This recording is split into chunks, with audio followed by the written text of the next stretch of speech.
Queremos continuar esta mañana con la serie que comenzamos ya hace varios meses atrás acerca del libro de Apocalipsis. Y queremos continuar con el capítulo donde nos quedamos, que estamos hablando de los 7 sellos, ¿verdad? De los 7 sellos que el Cordero abre inmediatamente, y cada uno de ellos son juicios que ya están ocurriendo en la tierra entre su primera venida y su segunda venida. Y hoy quiero que me acompañen a Apocalipsis capítulo 6, versículo 9 al 17, donde vamos a ver el quinto y el sexto sello a continuación. Cuando abrió el quinto sello, vi bajo el altar las almas de los que habían sido muertos por causa de la palabra de Dios y por el testimonio que tenían. Y clamaban a gran voz diciendo: ¿Hasta cuándo, Señor santo y verdadero, no juzgas y vengas nuestra sangre en los que moran en la tierra? Y se les dieron vestiduras blancas, y se les dijo que descansasen todavía un poco de tiempo hasta que se completara el número de sus consiervos y sus hermanos, que también habían de ser muertos como ellos. Miré cuando abrió el sexto sello, y aquí hubo un gran terremoto. Y el sol se puso negro como tela de silicio, y la luna se volvió todo como sangre, y las estrellas del cielo cayeron sobre la tierra como la higuera deja caer sus higos cuando es sacudida por un fuerte viento.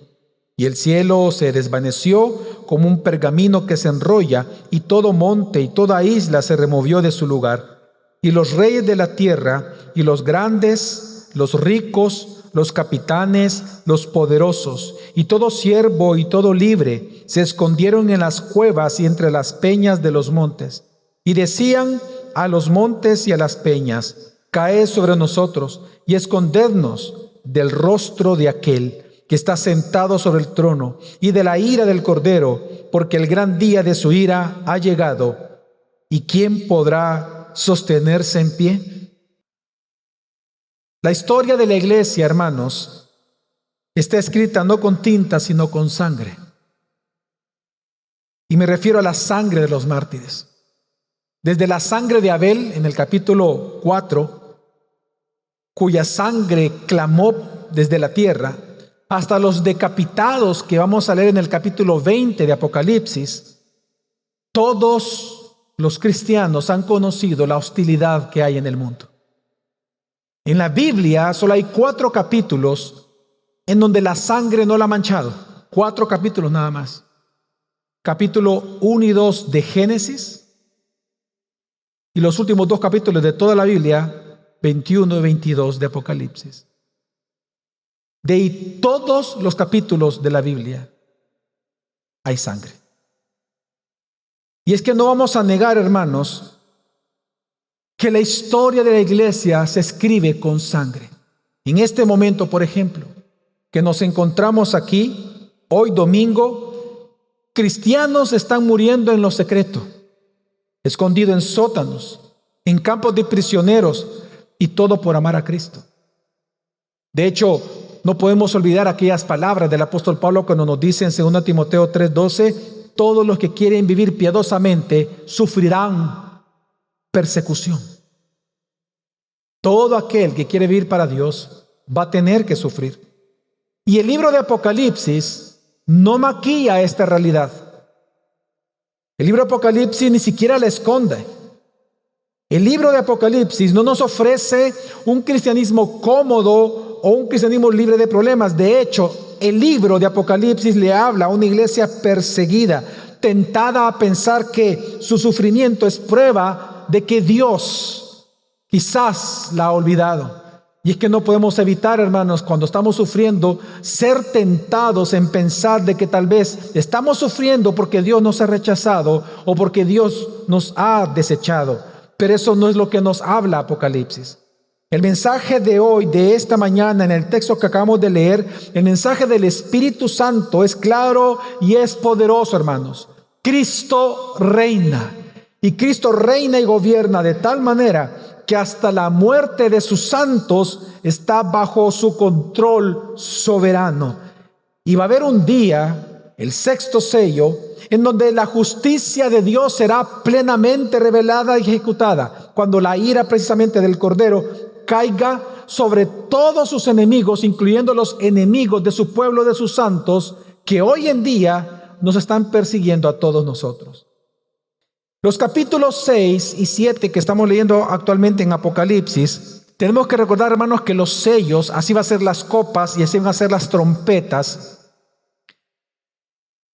Los sellos son juicios que el Cordero de Dios, Él reinando, Él envía justamente a la tierra y que están sucediendo entre su primera venida y la segunda venida del Cordero. Por lo tanto, el capítulo 6 y la próxima semana empezamos con el capítulo 7, son capítulos que detallan las cosas que ya están ocurriendo en este mundo antes de la segunda venida de Cristo y por lo tanto nos ayudan a entender desde la perspectiva de Dios lo que significa ser cristianos en un mundo en sufrimiento. Es decir, que lo que estamos leyendo y lo que estamos predicando fue escrito para nosotros.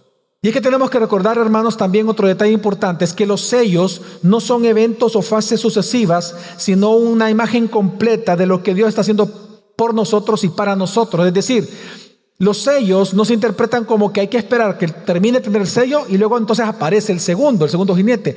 Viene el segundo, termina de hacer su efecto en la tierra y hoy aparece el tercero. No es así como se interpreta, sino que los 7 sellos, es decir, todo lo que estamos leyendo está ocurriendo todo a la vez. Hasta la segunda venida de Cristo será así. Y por lo tanto fue escrito para darnos esperanza, para guiarnos qué tenemos que hacer los cristianos en este tiempo, en estos últimos días llenos de mucha tribulación.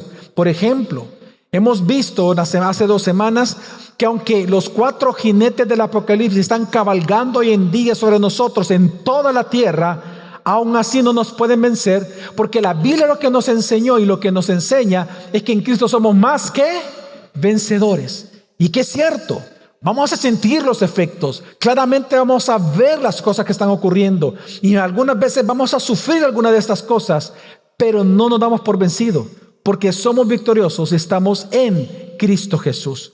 Por lo tanto, en esta mañana, en los textos que vamos a estudiar en esta mañana, el 5º y el 6º sello, yo tengo un objetivo a través de ellos, hermanos, a través del mensaje que el Espíritu Santo nos da, y es convencerte de una verdad, de que porque el Cordero que salva es el mismo juez que juzga con ira, seamos entonces fieles hasta la muerte, fieles hasta morir.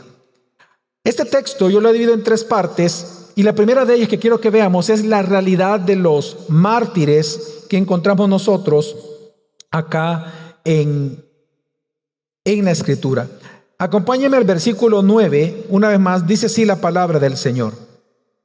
Vi bajo el altar las almas de los que habían sido muertos por la palabra de Dios y por el testimonio que tenían. Cuando Juan, luego de que ve el 4º sello, que es el 4º jinete, luego dice que él ve que Jesús abre el 5º sello. Cuando abre el 5º sello, él levanta la vista y en su visión él ve algo estremecedor. Él no ve soldados armados, no ve jinetes, no ve multitudes enfurecidas, sino que él ve almas. Él ve almas, él ve sangre debajo de un altar. Y no de cualquier altar. Si bien es cierto, tiene un parecido, nos puede hacer pensar en el altar del sacrificio, el altar de bronce que existía en el Antiguo Testamento. Cuando uno lee lo que ocurre, que estas almas están clamando a Dios, entendemos que no es ese altar de bronce, sino que es una referencia al altar del incienso, en donde en el lugar santo el sacerdote entrando ofrecía oraciones a Dios de intercesión por el pueblo. Así que lo que vemos aquí, que debajo de ese altar, en la base debajo, hay sangre, pero no de animales, sino que está aquí la vida derramada de hombres, mujeres, jóvenes y niños, que hasta el día de hoy están sufriendo y están siendo asesinados por amar a Cristo Jesús. Hermanos, ¿Quiénes son estos que están clamando por Dios? ¿Quiénes son estos que están, cuya sangre está debajo de este altar? Estos son los que han sufrido toda su vida, muchos sufrimientos por causa de Cristo, y que también muchos de ellos, o la mayoría, fueron asesinados por la actividad de estos 4 jinetes. Y es que nosotros tenemos que entender que no podemos separar la historia de cómo viene. Recordemos que la actividad de los jinetes está ocurriendo. Pues resulta que lo que está enseñando Dios es que por la actividad de estos 4 jinetes, los cristianos vamos a sufrir. Pero dentro de los cristianos van a haber algunos que van a morir por no negar a Cristo. Van a sufrir, van a ser asesinados por la actividad de estos 4 jinetes. Y él mismo dice, porque no callaron la palabra del Señor y por el testimonio que guardaron de Jesús. En otras palabras, ¿quiénes son los que están debajo de este altar? Aquellos que no negociaron, hermanos, la verdad, aunque el precio fuera la muerte. Ahora, lo interesante es que es la posición de ellos. Ellos están bajo el altar. El altar no es un lugar, sobre todo el altar del incienso, no era un lugar de maldición, un lugar de bendición. El hecho de que el altar estaba sobre la sangre de ellos, lo que significa es que aunque tú estés sufriendo y aunque tú murieras por causa de la persecución a los cristianos, Dios te está cuidando. Dios tiene gobierno de tu vida. Y Dios gobierna y están bajo el amparo del Omnipotente, están bajo el amparo del Señor. El que estén bajo el altar, lo que está enfatizando es la protección de Dios por las almas de sus hijos. Hermanos, todo esto nos tiene que llevar a un convencimiento muy claro en esta mañana, y es que ser cristiano implica enfrentarse a la espada del mundo por un lado, pero también a su agenda anticristiana. Eso es algo que nosotros no podemos evitar. Y no debería de extrañarnos a nosotros el sufrimiento que hay en este mundo por causa de ser cristiano. Mira, y es que esto tiene un sentido. ¿Por qué los cristianos sufrimos en todas las épocas? Cualquier tipo de sufrimiento. Unos más, como lo vemos aquí, que van hasta la muerte, y otros menos. Algunos de ustedes van a morir de anciano. Dios les va a dar larga vida y van a morir naturalmente, pero puede ser que algunos de aquí van a morir por alguna persecución. Recuerdo el caso en una ocasión de un pastor que lo escuché contar una historia muy desgarradora para un padre, ¿no? Pero lo hizo con una muy buena actitud, que su hija a su edad de 16 años le dijo al papá, yo quiero ser misionera y quiero ir a China. Le dijo, no, a China comunista. Le dijo, no, ahí te van a matar, papá. Dios me ha dicho que vaya allá, yo quiero ir allá. Y él como papá, aún siendo pastor, luchó y le dijo, no, hija. Y él dijo, sí. La cuestión que pasó un año, llega a los 18 y se convierte en una mujer adulta. Le celebran el cumpleaños y el regalo de cumpleaños que ella había pedido es, papá, déjame ir a China. El papá accede, el día de su cumpleaños ora por ella, compraron los boletos, la van a dejar al aeropuerto y el papá se despide de ella porque sabía que ella podía morir, y la hija se despide y le dice, papá, gracias por ser mi papá. Se despide, pasa un mes, 2 meses, no recibe ninguna noticia. Al año solo le llega la nota de la agencia misionera diciéndole que su hija había pasado a la presencia del Señor por predicar el Evangelio. Tal vez tú llegas a ser anciano y vas a morir así, qué bueno. Pero otros aquí no. ¿Y sabes de dónde viene ese odio a los cristianos? De una enemistad cósmica entre los hijos del diablo y los hijos de Dios. ¿Se recuerdan ustedes, hermanos, cuando Adán y Eva pecaron, que Dios aparece como el gran predicador que predica el primer evangelio que encontramos en la Biblia, cuando les dice a ellos de que la simiente de la mujer iba a aplastar la cabeza de la serpiente? Cuando él está predicando, él maldice a la serpiente le dice esto: y yo pondré enemistad. Fíjense, no dijo alguien más, yo, dijo Dios. Y yo pondré enemistad entre ti y la mujer, entre tu simiente, los hijos del diablo, y los simientes de la mujer, es decir, los hijos de Dios. Y es a partir de ese momento que encontramos nosotros que el odio hacia los cristianos, la hostilidad hacia los cristianos, la persecución ante los cristianos, la violencia contra los cristianos, la intolerancia, la burla que viven los cristianos en los colegios, universidades y trabajos, es por una enemistad cósmica causada por el pecado entre los hijos del diablo y los hijos de Dios. Y por eso es que Jesús, cuando nosotros escuchamos las palabras de Jesús a sus discípulos, Jesús nunca ocultó la posibilidad de que un hijo de Dios muriera, sufriera y muriera a causa de seguirlo a Él. De hecho, Jesús en sus enseñanzas nos dejó muy claro que el costo para ser discípulos de Cristo es una entrega total, un compromiso total y una consagración total, incluso hasta la muerte. ¿O acaso hemos olvidado aquellas grandes palabras de Jesús en Mateo 10 cuando Él dice: no penséis que he venido para traer paz a la tierra? No he venido para traer paz, sino espada, porque he venido para poner en disensión al hombre contra su padre, a la hija contra su madre, a la nuera contra su suegra, y a los enemigos del hombre serán los de su casa. Aquí Jesús, lo que Él está diciendo es lo que ocurre en una familia cuando uno solamente o dos se convierten, los demás no. Claramente hay una lucha, una enemistad entre los hijos del diablo y los hijos de Dios en la casa. A eso se refiere Jesús.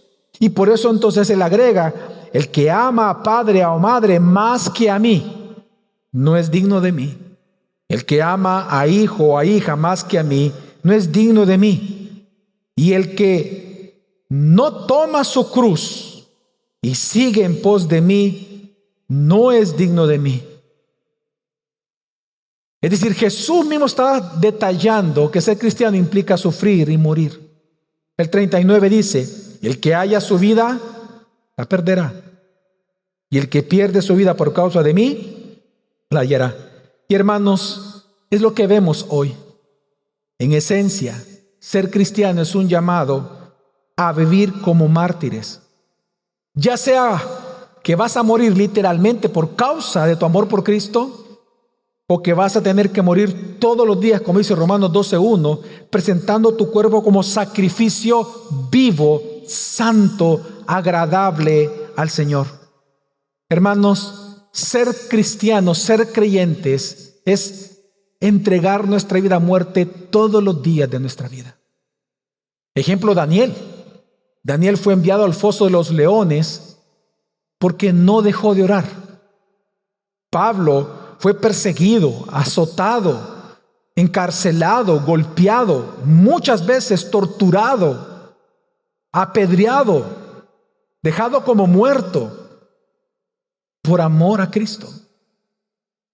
Los héroes de la fe mencionados en Hebreos capítulo 11, todos ellos dice que fueron aserrados, decapitados, fueron muertos, asesinados violentamente por su amor a Cristo. Pero ¿sabes qué tienen en común todos los mártires en la historia?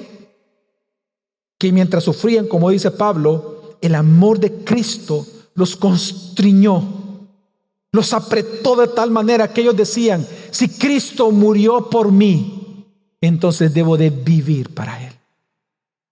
Hermanos, Cristo nos constriñe.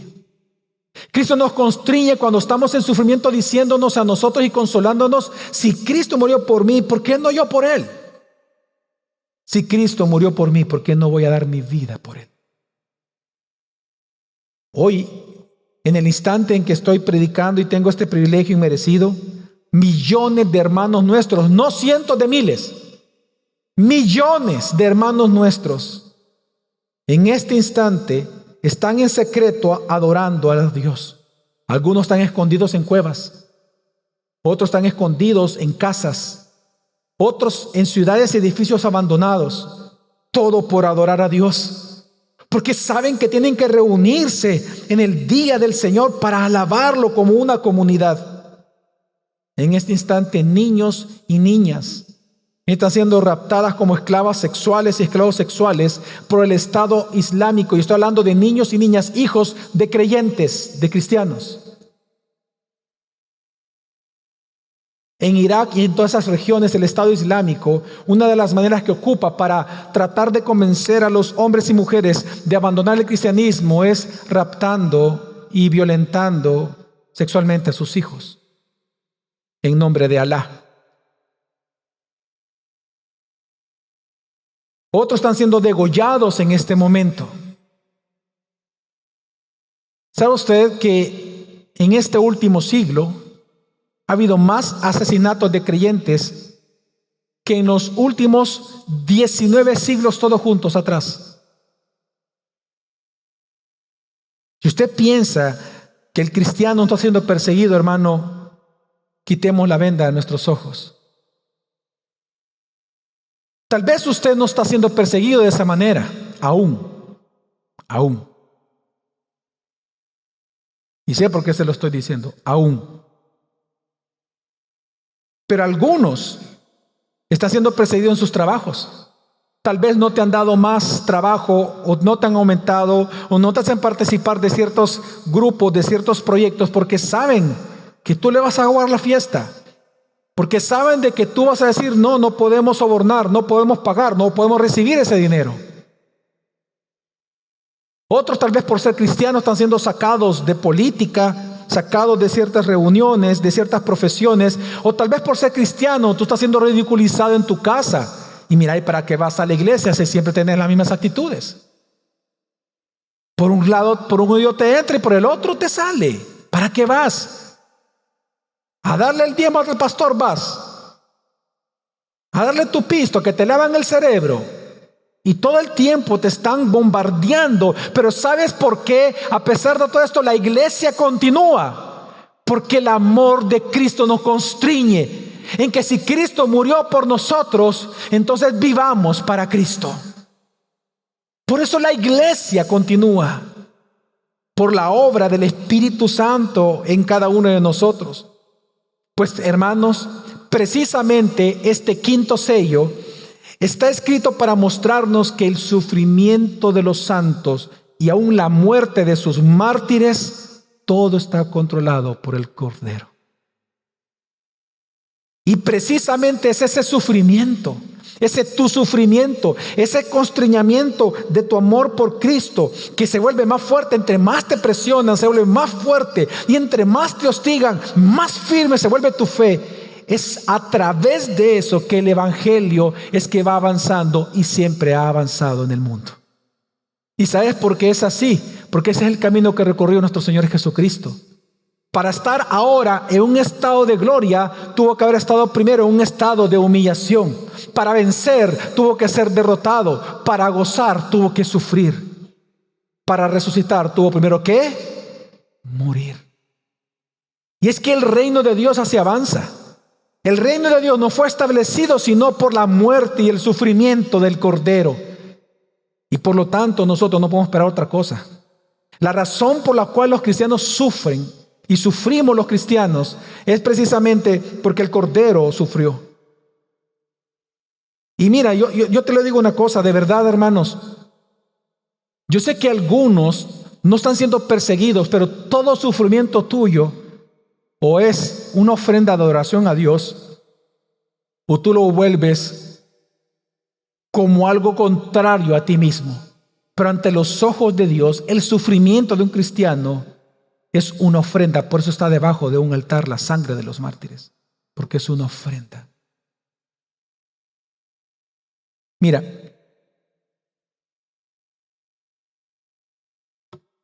¿cuánto de tu vida está debajo de ese altar? ¿Sabes cuál es la pregunta? Mira, ¿cuánta sangre tú has derramado por Jesús? Sé honesto. ¿Cuánto has sacrificado tu fe? Es más, la pregunta es, ¿alguna vez has sacrificado tu fe por causa de Cristo? ¿O simplemente piensas que el cristianismo es otro estilo de vida? Un estilo de vida mejor. Un tipo de alcohólicos anónimos. en donde me hace una mejor persona. Hermano, ¿cuál ha sido tu precio para que te quedes callado en tu trabajo y no evangelizar a nadie ahí? ¿Cuál ha sido tu precio para que delante de tus familiares tú te quedes callado para no predicarles el evangelio? Bueno, tal vez tu precio es la reputación. Es que yo no quiero que me ofenda mi papá y mi mamá. Es que yo no quiero que mis tíos me ofendan. Ok, ese es tu precio para quedarte callado. Ok. ¿Cuál es tu precio para no abrir tu boca en el trabajo? ¿Cuál es tu precio para no predicarle a los poderosos, a los ricos, a los grandes, a los capitanes? Estoy mencionando lo que menciona Apocalipsis. A los grandes, que Jesús es el único Dios verdadero y que todos son pecadores, pero que en Él hay salvación. ¿Cuál ha sido tu precio? Es más, y lo digo de verdad, ¿alguna vez te has sacrificado por Jesús? ¿Cuál es tu precio para no servirle? Tal vez descansar 2 horas más, jugar PlayStation, no sé, tocar la tambora. ¿Cuál es tu precio para no ofrendar?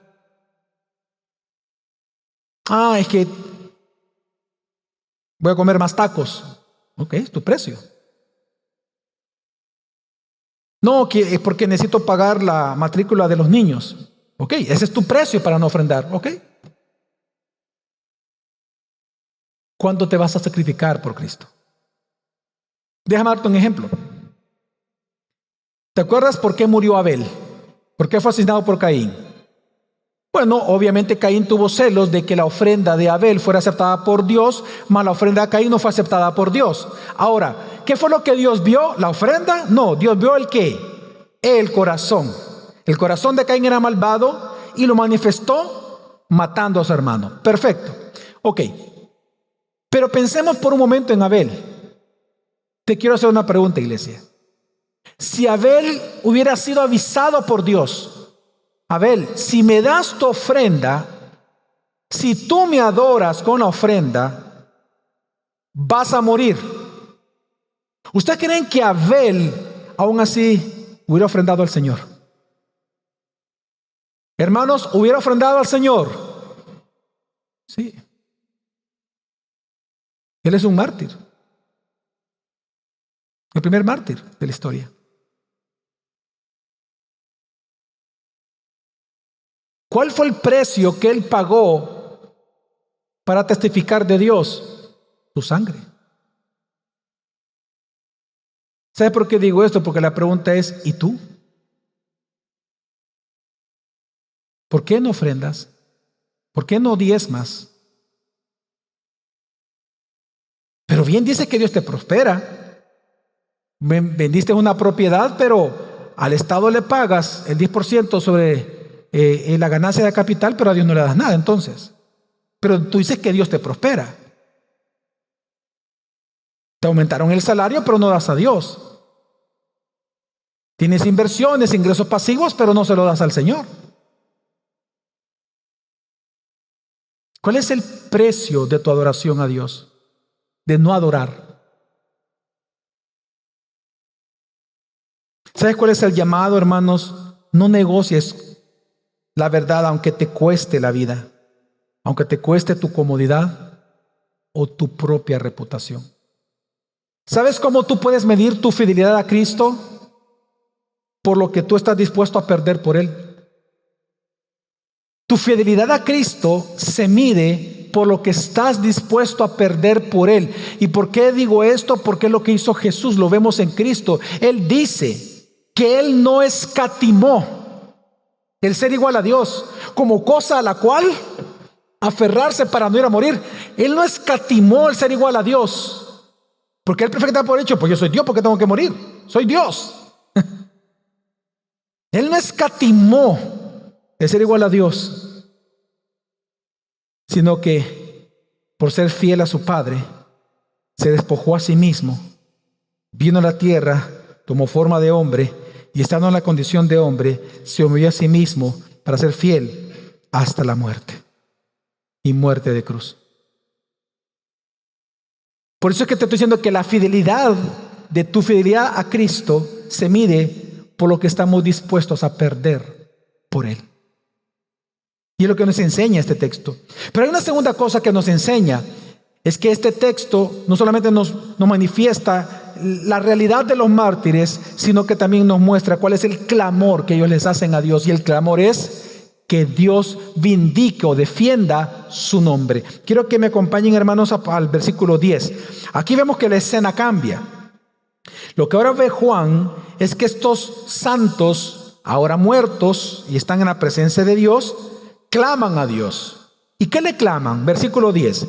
Y clamaban a gran voz diciendo: ¿hasta cuándo, oh Señor santo y verdadero, esperarás para juzgar y vengar nuestra sangre de los que moran en la tierra? Ahora, este clamor es un clamor, hermanos, por la vindicación del nombre de Dios. No es que ellos, y lo aclaro porque alguien lo puede pensar, no es que los santos que ya murieron, nuestros hermanos que ya murieron, están en el cielo reclamándole a Dios resentido con aquel que lo mató en la tierra. No es que él está pensando allá, Abel, ¿y por qué este Caín maldito? No, Abel no está así, hermano. A veces está gozando con el Señor. Entendamos que este es un lenguaje apocalíptico, hay simbolismo. Pero lo que está enseñándonos, hermanos, es que vemos aquí que la sangre de ellos, que ellos mismos están clamando por justicia. Este es un eco de los salmos imprecatorios que encontramos en ella. De hecho, hoy en la mañana leímos el salmo imprecatorio del cual hace eco este texto, porque mira qué es lo que dicen ellos. ¿Cuánto tiempo esperarás para juzgar y vengar nuestra sangre de los que moran en la tierra? Este es un eco en el libro de orden del culto. Si usted se lo abre en la página 3, este salmo que leímos es donde toma eco Apocalipsis. Dice el Salmo 79, este es un ejemplo de lo que es un salmo imprecatorio. Dice, versículo 5, ¿hasta cuándo, Señor, estarás airado para siempre? Arderán como fuego tus celos. Mire lo que le pide el versículo 6 el pueblo de Dios a Dios. Derrama tu furor sobre las naciones que no te conocen. Aquí no le están pidiendo por la conversión de las naciones, le están pidiendo que los mate. Y sobre los reinos que no invocan tu nombre. ¿Por qué? Hay una razón, 7, pues han devorado a Jacob y han asolado su morada. Y mira el versículo 10, donde toma Apocalipsis. ¿Por qué han de decir las naciones, ¿dónde está tu Dios? Es decir, la burla constante que contra los cristianos, ¿no? Y dice, sea notoria entre las naciones a nuestra vista la venganza por la sangre derramada de tus siervos. Quiero que entendamos algo, hermanos. Estas oraciones imprecatorias, que hay muchos salmos así, no son oraciones que buscan la satisfacción carnal del ver muerto a nuestros enemigos, no. Sino que es una oración santa en donde le estamos pidiendo a Dios que Él vindique su santidad y su gloria frente a nosotros. ¿A quién le gusta de verdad que a uno lo avergüencen por ser cristiano? ¿A quién le gusta eso? A nadie. Qué duro es que cuando tú dices, que yo soy cristiano, y todos se echan a reír. Y te ven como tonto. Eso no es agradable. Pero ¿sabes lo que tú esperas en ese momento? Que Dios haga justicia. ¿A ti cómo no te encantaría en ese momento que Dios hiciera algo? No matarlos, pero que Dios hiciera algo para demostrar que ser hijo de Dios es lo mejor de la vida. Pues esto lo que están haciendo los almas es clamando a Dios para que el mundo entero se dé cuenta que ellos son hijos de Él. Ahora, Dios responde esta oración. Si seguimos leyendo Apocalipsis, Dios responde a la oración y la responde de 3 maneras. ¿De cuántas, hermanos? De 3. La primera y la segunda es una respuesta directa con los que han muerto. Primero dice, versículo 11, primera parte, y se les dieron vestiduras blancas. Cuando nosotros vemos las vestiduras blancas en todo Apocalipsis, es un símbolo muy importante que representa la justificación de los creyentes, la santificación de los creyentes y la victoria que ya poseemos los creyentes. Entonces, cuando Dios dice, cuando Él responde, le claman por justicia, lo primero que Dios hace es, dice que los viste de blanco. ¿Sabe lo que está simbolizando esto? Está señalando una realidad de que a los creyentes que están sufriendo y que están siendo martirizados, Dios les da la garantía en su espíritu de que verdaderamente son hijos de Dios. Que ellos no son lo que el mundo dice que ellos son, no, ellos son lo que Dios dice que son. Porque el mundo, mira, cuando alguien está sufriendo, claramente vas a dudar. Mira, entre más las personas, en tu casa, ¿qué pasa si en tu casa te dice tu esposo, tu esposa o tus hijos? Es que tú siempre eres igual. Tú nunca vas a cambiar por más que vayas a la iglesia. No cambias, hombre. Que no te das cuenta, es bien tonto vos, vea. No vas a cambiar. De maceta no pasás. Mira, ¿qué pasa si por meses y todavía vas a la iglesia? Y no, igualita sos, voy una porque va. Llega un momento que usted comienza a ser tentado o tentado en pensar que usted es así. Que tal vez es una hipocresía lo que está viviendo. Que tal vez usted nunca va a cambiar. Pues ¿sabe lo que hace Dios? Dice, en simbolismo, te viste con ropas blancas. Te recuerda que tú ya eres justificado, que tú ya eres santo, que tú has sido perdonado, que antes eras enemigo, sí, pero que eres amigo de Dios. Y Él comienza a convencerte por el Santo Espíritu de que tú eres lo que Dios dice y no lo que el mundo piensa. Y es lo que vemos aquí. Pero lo segundo que hace Dios con ellos, versículo 11 parte B, dice, descansen todavía un poco de tiempo hasta que se completara el número de sus consiervos y sus hermanos, que también habían de ser muertos como ellos. A los mártires, Dios les responde su clamor con una segunda respuesta y les dice, les da una orden, y es descansen. Descansar no significa no hacer nada. Descansar lo que significa es reposen en confianza hacia mí, de que yo sé lo que estoy haciendo, de que yo tengo todo planificado, nada se sale de mis manos. Sí, yo sé, los jinetes son dolorosos, están enfurecidos, están causando estragos, sí, pero yo los controlo.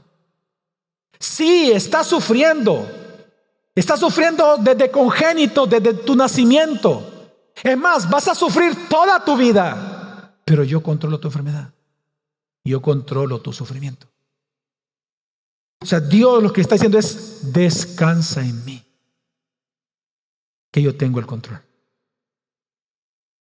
Hermanos, segunda de Pedro 2:9 dice algo similar. Pedro, para darle esperanza a sus lectores, dice, el Señor entonces sabe rescatar de tentación a los piadosos y reservar a los injustos bajo castigo para el día del juicio. Claro, tal vez tú quieres que aquella persona que te está hostigando y a la que tú ya evangelizaste y tú ya le dijiste, pero él sigue o ella sigue, claramente a ti te dan ganas de que Dios se lo lleve. Pero dice aquí que el Señor sabe dos cosas. Número uno, rescatar de tentación a los piadosos. Pero también número dos, ¿qué sabe Él? Reservar a los injustos bajo el castigo, pero ¿para qué día? Que es el sexto sello que ahora vamos a leer. El día del juicio.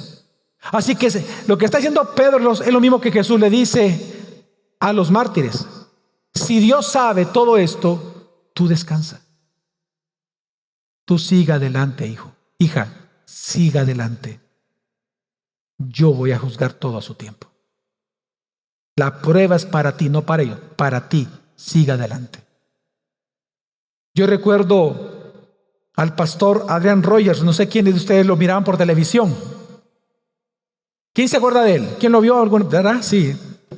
Yo recuerdo que él repetía mucho esta frase: Dios nunca llega temprano y nunca llega tarde. Él siempre llega a tiempo, decía. Y es que es cierto, hermanos, Dios en su soberanía ni se apresura ni se demora. Su calendario es perfecto. Y en eso tenemos que aprender a descansar. Amén. Ahora, esta verdad de los mártires, del quinto sello, de que cristianos van a sufrir, y entre los cristianos, unos van a sufrir más que otros, hasta la muerte incluso, tiene ciertas implicaciones de adoración para nosotros. Y la primera de ellas, hermanos, es qué importante es que nosotros oremos por los hermanos que están sufriendo. Hay hermanos que están sufriendo muchísimo. Clamemos por ellos. Oremos por ellos. De verdad, hermanos, cuidémoslos. Ministerialmente, los ministerios deben de reunirse y visitarlos a los hermanos. Ayudarlos, cuidarlos. Si hay una injusticia, no callar la injusticia, llevarlo a las autoridades y buscar aliviar sus penas, porque son sus hermanos, nuestros hermanos.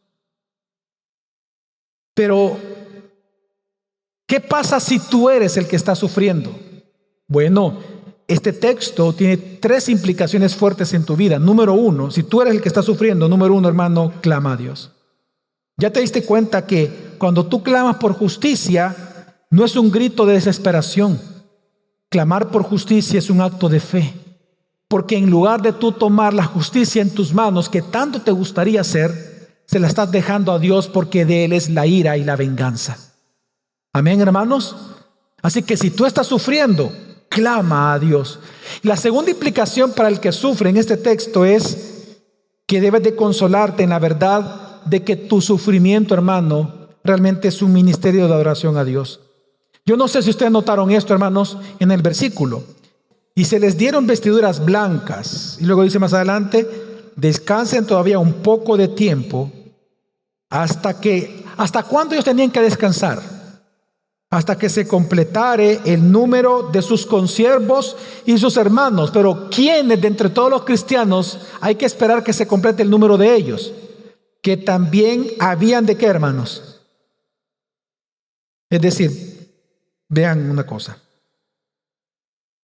Hay cristianos, porque no son todos los cristianos, pero hay dentro de los cristianos personas cuya vida entera estará marcada por el sufrimiento. Ese es su ministerio, sufrir. Por ejemplo, alguien que nació con una enfermedad congénita y está en los 30, en los 40 y está con la misma enfermedad, gastando dinero en eso. Dios así ha querido. Pero ¿sabe lo que está diciendo este texto?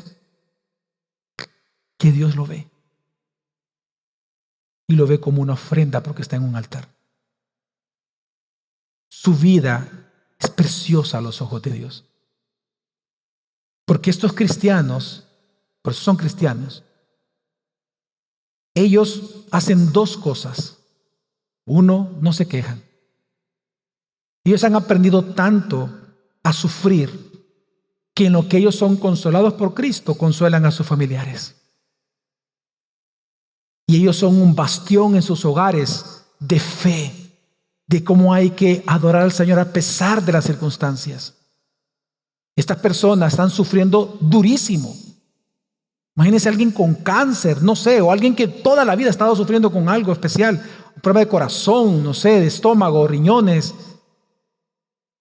Y los demás no tienen ese problema. Claramente esta persona que se va a limitar muchísimo en su vida, que no va a disfrutar las cosas que los demás disfrutan, su fe va a ser mucho más fuerte probablemente que muchos de ellos. Tal vez la fulana va a llorar porque se le quebró la uña, tenía que ir a una fiesta y se le quebró, y él la va a tener consolando como Cristo lo consuela a él. ¿Sabe qué, hermanos? Es como si decir que nacen como para sufrir. Pero eso tiene un privilegio. Es que ellos están sufriendo por causa de Cristo y eso Dios lo considera una ofrenda. Y el sufrimiento de ellos sirve al avance de la iglesia. Una vez más, porque su sufrimiento es a imagen de Cristo. Cristo nació con un solo objetivo, vino al mundo: salvar a los pecadores, darle la gloria a su Padre en ello, por medio del sufrimiento y la muerte. Pues estos hermanos nuestros, que posiblemente van a morir jóvenes y que nacieron para eso, solo para sufrir, no digo solo para sufrir, pero han nacido para tener sus múltiples sufrimientos y Dios los fortalece y los prepara para eso, son una ofrenda hermosa delante del Señor. Así, porque ellos no solamente nos modelan cómo adorar a Dios, sino que somos consolados por ellos. Y tercero, si tú estás sufriendo, entonces, hermano, descansa. Es decir, sirve al Señor, persevera en el Señor, porque el descanso no significa, no es sinónimo de ninguna actividad. Descanso es confianza en Dios. Ahora, pero esto surge una pregunta. Les dije que había 3 respuestas de parte de Dios, ya vimos 2 de ellas. Pero hay una pregunta que no ha sido respondida. La pregunta de los mártires, ¿cuál fue? ¿Hasta cuándo te vengarás de nuestra sangre? De los que moran en la tierra. Pues bien, la respuesta de Dios al clamor de sus santos, a ese clamor, es el 6º sello. Y el 6º sello nos demuestra que la manera en que Dios se va a vengar de todos aquellos que hicieron sufrir a cristianos en cualquier época es el juicio final. Leamos por favor, hermanos, el versículo 12 en adelante. Recordemos que venimos del 10 y 11, donde dice que ellos tienen que descansar hasta que se complete el número de los que iban a morir igual que ellos. Pues bien, ¿qué va a suceder una vez se complete ese número? Este 6º sello, hermano, ya hay que irnos hasta el final. Esto está hablando del juicio final ya. Esto no está ocurriendo ahorita, lo que vamos a leer. Hoy vamos hacia el final de la historia. ¿Qué va a ocurrir al final de todo? Pues bien, miré cuando abrió el 6º sello y aquí hubo un gran terremoto. Y el sol se puso negro como tela de silicio y la luna se volvió toda como sangre. Y las estrellas del cielo cayeron sobre la tierra, como la higuera deja caer a sus higos cuando es sacudida por fuerte viento. Y el cielo se desvaneció como un pergamino que se enrolla. Y todo monte y toda isla se removió de su lugar. Y los reyes de la tierra, los grandes, los ricos, los capitanes, que son los militares, los poderosos y todo siervo y todo libre, se escondieron en las cuevas y entre las peñas de los montes y decían a los montes y a las peñas: caed sobre nosotros y escondednos del rostro de aquel que está sentado sobre el trono y de la ira del Cordero, porque el gran día de su ira ha llegado. ¿Y quién podrá sostenerse en pie? ¿Cuántos de ustedes, hermanos, experimentaron en carne propia el terremoto de 1986? Levante la mano. Pues yo estaba en el colegio, fíjese, para que no, yo no estoy tan mayor como este año cumplo 50 años, hermano. Gloria al Señor. En el 86 yo estaba en bachillerato y entonces yo iba saliendo del colegio. Yo estoy en el colegio Cristóbal Colón y, como usted sabrá, los de mi edad, pues ahí nacieron los choris. Entonces yo iba a comprar un chori. Salía, era la hora del mediodía, terminaba las clases, iba a comprar un chori y vi algo que nunca jamás en la vida lo he vuelto a ver y espero no verlo. Comienza el terremoto y aquella calle tan plana parecía una culebra, hermanos. Los carros saltando, algunos moviéndose así. Y fue tan fuerte el terremoto que no sabe usted, pero a mí sí me botó. De hecho, algunos que estábamos ahí caímos porque el terremoto nos botó y no pudimos permanecer de pie. Pues bien, la apertura del 6º sello es el gran día del juicio final, al final de los últimos días, en donde el cataclismo cósmico va a ser tan fuerte que nada ni nadie quedará de pie. Nada en este mundo. Y es que así lo dice la Biblia. La tierra tiembla, el sol se oscurece, la luna se tiñe de sangre, las estrellas caen y el cielo mismo se va a enrollar como un pergamino. Está haciendo alusión a Isaías. Y nadie va a permanecer de pie. Será el día más aterrador en la vida de aquellos que no están bien con Dios hoy. Obviamente este es un lenguaje apocalíptico que apunta a una realidad y la realidad es el día del juicio de Dios, el día del juicio final contra sus enemigos. ¿Y cómo sabemos que se refiere a eso? Pues bien, porque este mismo terremoto aparece más adelante en Apocalipsis capítulo 16, luego lo vamos a ver en el capítulo 20, y hace muchas referencias al Antiguo Testamento, a Isaías 24, Isaías 34, a Joel 2, a Joel 3, a ciertas partes de Ezequiel y ciertas partes de Habacuc. Y de hecho Jesús mismo sí lo dijo.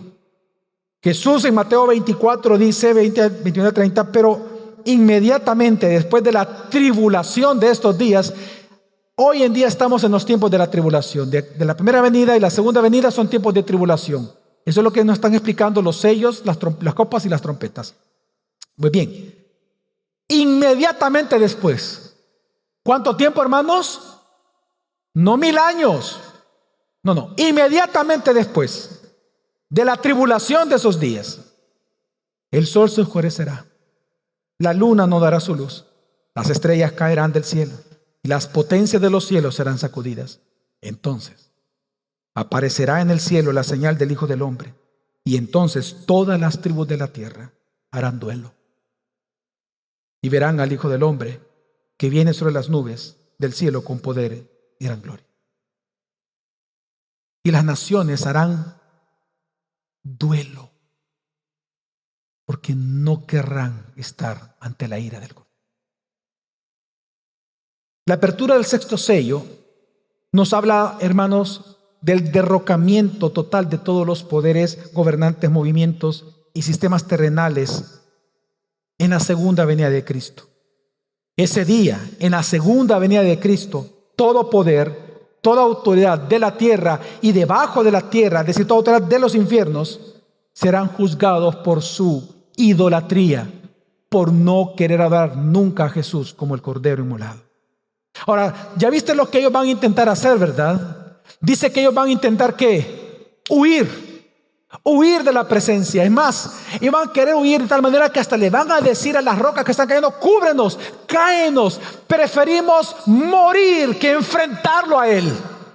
Va a ser tanto el pavor en ellos, va a ser tanto la aflicción de los inconversos, que ellos van a preferir morir que enfrentarse a la ira del Cordero. Y ¿saben qué? No podrán morir. Van a enfrentar la ira. Ese es un día de terror. Ahora, y eso no nos tiene que extrañar, porque al día de hoy lo hacen. Hoy en día los reyes, los poderosos, los ricos, los grandes capitanes, esclavos, todos ellos lo que están acostumbrados es a huir. Tú sabes que hay locuras como esta, que hay ricos tan ricos que han hecho búnkers en sus propias casas por si hay un cataclismo nuclear en el mundo. Hay muchos que están haciendo grandes cosas majestuosas en muchas partes del mundo y fuera de la tierra, por si hay un cataclismo, huir. ¿Sabe por qué ellos piensan en huir? Porque todavía están acostumbrados a tener recursos y piensan que pueden lograr todo con sus recursos. Es parte de su autosuficiencia. Pero ante la ira del Cordero, no va a haber cueva, no va a haber montaña, no va a haber trinchera, no va a haber cuartel, no hay búnker que pueda ocultarte de Él. Y si tú eres alguien que nunca ha creído en Jesús y este día llega, vas a enfrentar al Cordero. No con su rostro de amor, con su rostro de ira. Por eso es que si leíste bien dice, y ellos mismos dicen, caigan sobre nosotros porque no quieren ver el rostro, dice. Es que le va a dar tanto pavor la ira que no lo quieren enfrentar. Por eso dicen, caed sobre nosotros y escondernos del rostro, dice. Del rostro de aquel que está sentado sobre el trono y de la ira del Cordero, porque el gran día de su ira ha llegado y quién podrá sostenerse de pie. Hermanos, y no sé si tú notas esto, pero Dios dice que va a destruir todo aquello en que los hombres confían. Aquí hay un juego de palabras y una numerología interesante. Dios dice que Él va a derrumbar 6 cosas de la creación y luego menciona 6 clases o personas de la humanidad que Él también va a hacer caer. Ambas cosas Él las va a hacer caer. 6 cosas de la creación: la tierra, el sol, la luna, las estrellas, el cielo, los montes y las islas. Y luego dice que, es decir, eso significa que Él va a destruir todos los ídolos en aquellos que los hombres hoy confían. Pero a los idólatras también Dios los va a destruir. Y dice: ¿a quiénes? Reyes, grandes, poderosos, ricos, militares, esclavos y libres. 6. Porque el número 6 en Apocalipsis representa la humanidad caída. Dios lo que está diciendo es que no solamente los va a despojar de sus ídolos, es que también contra ellos, a ellos, los va a destruir. En otras palabras, lo que Dios está diciendo es que todo ser humano sin Cristo va a llegar desnudo espiritualmente delante de Dios, sin ídolos a los cuales aferrarse, y van a tener que enfrentar a aquel que toda su vida se gozaron en rechazarlo, al Cordero. Hoy en día, estos grandes, estos reyes, estos poderosos, estos militares, estos esclavos y libres, hoy están en pie. Y están en pie orgullosos. Claro, ellos están sentados en sus tronos particulares, están en sus riquezas, ellos están en su gobierno, ellos están en sus empresas. Estos hombres hoy en día están de pie, se burlan de la iglesia, se burlan de ti, te hacen ver pequeño, no te ayudan, te ponen el traspié para que te caigas, ellos te afectan, etcétera, etcétera, no te apoyan. Y ¿sabes qué es lo peor de todo? Que se gozan en eso. Pero ¿sabes por qué lo hacen? Porque aún no han visto el rostro de tu Cordero. Pero va a haber un día que ese que te ha hecho sufrir va a ver la ira de tu Salvador. Y ese día va a ser el llorar y el crujir de ellos. Y va a ser el gozo eterno tuyo también, de que al fin y por fin la justicia de Dios se está derramando contra los enemigos de Él.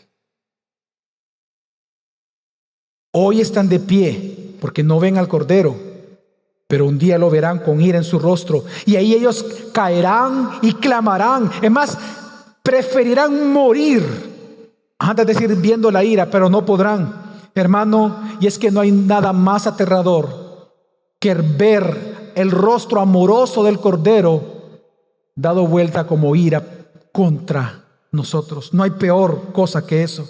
Hermanos, de eso se trata el juicio final. Si usted ha escuchado esa frase, el juicio final, de eso se trata. Es el día en que Dios va a juzgar a todos sus enemigos. Y eso será el final de toda la era. De todos aquellos que nunca quisieron a Jesús. Ese día no habrá vuelta atrás. No habrá oportunidad de arrepentimiento. Suplicarán, pero no habrá perdón. Dios no los oirá, sino que Él va a derramar su ira entera. Pero en medio de todo esto, hermanos, en medio de este sello, hay una buena nueva implícita. Este sello nos dice algo también. Que si hoy no es el día del juicio, entonces hay oportunidad de salvación para ti. Y por eso el llamado es a los pecadores que están aquí. Si tú nunca has creído en Jesús, nunca has querido entregar tu vida a Jesús, nunca te has arrepentido realmente de tus pecados, hoy arrepiente de tus pecados. Mira la pregunta decisiva, ¿cuál es? La pregunta es: ¿quién podrá sostenerse de pie? La respuesta lo da la Biblia. El siguiente capítulo, el capítulo 7, la otra semana, da la respuesta a esta pregunta. ¿Quiénes son los que permanecen de pie en este cataclismo? Aquellos que han sido lavados por la sangre del Cordero y sellados por Dios. ¿Y qué significa eso? El Salmo 130 lo responde cuando dice: Señor, si tú tuvieras en cuenta las iniquidades, ¿quién, oh Señor, podría permanecer en pie? Pero en ti hay que perdón para que seas temido. Hermanos, hermanas, amigo, amiga, la única manera de huir de la ira del Cordero es correr hacia el Cordero. No hay otra manera. Todos los pecadores que están aquí esta mañana, todo hoy, el llamado es: busca la gracia de aquel cuya ira no podrás soportar. Corre al refugio de la cruz. Corre a la cruz y encuentra tu salvación del día del juicio final hoy en Cristo Jesús. Recuerda, mira, cuando todo tiemble, solo va a permanecer en pie lo que está en Cristo. La pregunta es: ¿estás en Cristo? Comprende esto, amigo y amiga, comprende esto. La única diferencia entre el cielo y el infierno se resume en esta pregunta: ¿estás cubierta por la sangre del Cordero? Si estás cubierto por la sangre del Cordero, este texto es una promesa que te da esperanza. ¿Por qué? Porque como dice Romanos 8:1, no hay condenación para los que estamos en Cristo Jesús. Claro, si estamos lavados con la sangre del Cordero, este día va a ser un día de gozo para nosotros. Vamos a ver a nuestros enemigos siendo ajusticiados por nuestro Rey. Claro que va a ser un día de gozo. Pero si la sangre de ese Cordero que va a juzgar no está sobre ti, este texto es una advertencia. Este texto es una amenaza para ti. Arrepiéntete. Arrepiéntete de tus pecados. Amigos, amigas y hermanos y hermanas de esta mañana, un día todos nosotros veremos el rostro del Cordero. Todos.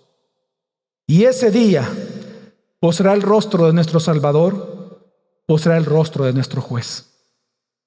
La única diferencia será si hemos huido hacia Él como nuestro Salvador y refugio, o huimos de Él como nuestra amenaza. Si hoy has huido de Él como amenaza, enfrentarás su ira. Pero si hoy corres hacia Él por su perdón por tus pecados, lo encontrarás y lo enfrentarás como el Cordero que te ama y te ha salvado.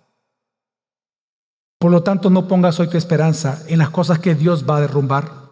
No pongas tu esperanza en nada de este mundo: riquezas, reputación, cosas, viajes, no sé, lo que hoy el mundo valora, ¿no? Trabajo a distancia y no sé qué otras cosas más, la paz. No ponga tu esperanza en aquello en que en el día del juicio se va a derrumbar. Pon tu esperanza en lo único que va a caer de pie en aquel momento, y es Cristo. Cristo. Cristo. Hermanos, en el día del juicio, tu único escondite será aquel de quien nadie puede esconderse. Y hoy búscalo. Hoy es el tiempo de salvación. Hoy es el tiempo de gracia. Hoy entrégate a Jesús. Así que, ¿qué aprendemos de este texto? En primer lugar, hermanos, quiero concluir nada más con esto. Este texto nos enseña que el mismo Cordero que nos salva es el mismo Cordero que va a juzgar. Por lo tanto, pongamos nuestra mirada y nuestra confianza cada día solamente en Cristo. Ese es un tema que los mismos apóstoles desarrollaron. Segunda de Pedro 3:10 al 13, él dice: pero el día del Señor, allá habla del juicio final, el día del Señor vendrá como un ladrón, en el cual los cielos pasarán con gran estruendo y los elementos serán destruidos con fuego intenso, y la tierra y las obras que hay en ella serán quemadas. Puesto que todas estas cosas, ahí van, hermanos, esas cosas, tus ahorros, tu seguro, tus carros, tus títulos, ¿verdad? Tu corona que fuiste princesa cuando estabas en 5º grado, o sea, todo eso, dice, será destruido de esta manera. Dice 11, puesto que todas estas cosas han de ser destruidas de esta manera, ¿qué clase de personas no debéis ser vosotros en santa conducta y en piedad?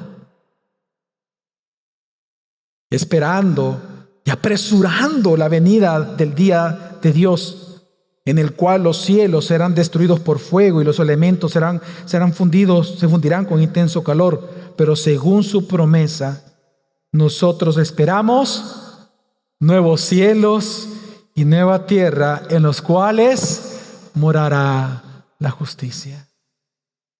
Si el mismo Cordero que te salva es el mismo que va a juzgar, pon tu confianza en Él y pon tu mirada en Cristo todos los días de tu vida, hermano. Santos en el Señor. Y lo segundo que nos enseña, hermanos, es a perseverar en medio de las dificultades. Fíjate bien, este sexto sello no está ocurriendo hoy en día. Este sexto sello va a ocurrir al final de estos últimos días. ¿Me ha dado a entender, hermanos? Amén. Pero, ojo, lo que te voy a decir. Pero Dios en su soberanía, Él ha determinado que como una muestra de lo que va a ocurrir en aquel día, Él viene ejecutando desde la historia, desde su primera venida y desde el Antiguo Testamento, Él viene ejecutando juicios parciales sobre naciones para que se den cuenta que el día final va a existir. Esos juicios parciales, por ejemplo, es la destrucción de Jerusalén y del templo en el año 70 por su idolatría. Roma, por su idolatría, cayó. Alemania nazi, cayó. La Revolución Francesa hizo caer a muchos. Y así, si tú te das cuenta, en la historia de la humanidad, Dios ejecuta juicios temporales que anuncian su juicio final. Y uno de ellos, para ponerlo en contexto, es el partido FMLN. Te voy a decir algo, cuando estaba en el poder, por eso hablo de gobernantes y naciones, por eso lo pongo. Cuando ellos estaban en el poder gobernando, ellos hicieron algo que un gobernante nunca es puesto por Dios para eso. Resulta que un día obligaron a El Salvador en cadena nacional, porque por eso es obligatorio, una obligación, a ver la canonización de Monseñor Romero. Y resulta que el nuncio apostólico enviado desde el Vaticano leyó el documento, no me lo contaron, yo estaba viéndolo, y él dice: todos aquellos en El Salvador que se hinquen ante las reliquias de Monseñor Romero tendrán 1000 años del perdón en el purgatorio.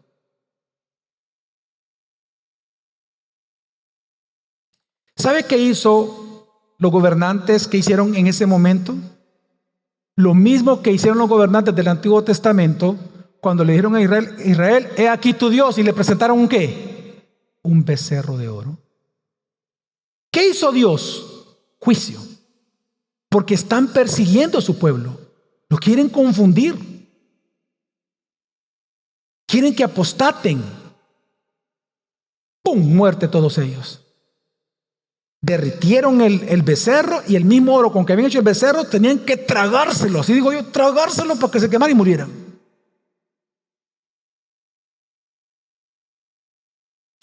En ese entonces, yo recuerdo que ese día, yo cuando vi eso dije, dije yo, la regaron. Pasaron un límite que no debían. Es que Dios no pone gobernantes para decir a qué Dios adorar. Yo escribí cuando escribí en Facebook, escribí y posteé. Ha sido el post más viralizado que yo puse. Más de 100,000 personas me recordaron a mi mamá y otros más, ¿verdad? ¿Y sabes lo que yo puse? Que lo que ellos estaban haciendo es llevando a la idolatría a El Salvador, y que le están diciendo al Salvador, como una obligación por cadena nacional, ocupando recursos del Estado, diciéndole a quién adorar. Y dije, la regaron. ¿Qué pasó? Años después, la historia usted la conoce, al día de hoy se ve. Después de eso, ganó el actual presidente, y no solo eso, desapareció el partido.